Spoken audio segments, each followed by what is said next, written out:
Assalamualaikum warahmatullahi wabarakatuh. Karib Tafsir dimanapun berada, saya Aditya Irawan akan sekilas menjelaskan ijarah di negara Rusia atau praktik sewa menyewa di negara Rusia. Rusia adalah negara terbesar di dunia yang membentang luas di benua Asia bagian utara dan di benua Eropa di bagian timur. Rusia merupakan negara yang menggunakan bentuk pemerintahan federal semi presidensil yang kepala negaranya adalah seorang presiden dan kepala pemerintahannya adalah seorang perdana menteri yang sekarang saat ini dijabat oleh Vladimir Putin sebagai presiden Rusia. Baik karib-karib, langsung saja. Bagaimana sih praktek sewa menyewa di Rusia ini? Di sini saya mengambil dua praktek sewa menyewa di Rusia, dua contoh praktek sewa menyewa di Rusia. Yang pertama adalah sewa sepeda di Rusia. Nah, tentang sewa sepeda di Rusia, mungkin kalau di Indonesia harganya sekitar 10 sampai 15 ribuan per jam. Bersepeda memang sebuah olahraga yang murah meriah dan mengasingkan. Apalagi di Moskow disediakan tempat khusus bagi yang hobi bersepeda.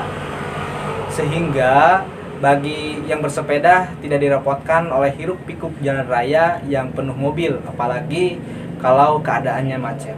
Nah, kalau di Rusia, tepatnya di Moskow, rata-rata penyewaan sepeda itu sekitar 200 rubel per jamnya atau setara dengan Rp63.000. Dan itu pun harus dilakukan dengan dokumen-dokumen lain seperti KTP atau paspor. Bila tidak ada dokumen-dokumen tadi, Anda tidak bisa menyewa sepeda-sepeda tersebut. Bahkan jika Anda berani membayarnya lebih, Anda tidak akan mendapatkan sepeda-sepeda tersebut.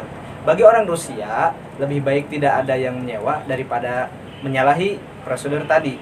Tapi inilah Rusia, itulah Rusia. Kalau menyewakan sesuatu dan berdagang sesuatu yang ada jam kerjanya. Jadi jika waktunya istirahat, misalnya penyewa sedang makan siang dan di tempat penyewanya jelas-jelas ada orangnya. Nah, saat itulah Anda hendak menyewa, 100% pasti ditolak. Ya, begitulah orang Rusia, menjadi penyewa dan penjual sesuatu seperti tidak perlu uang.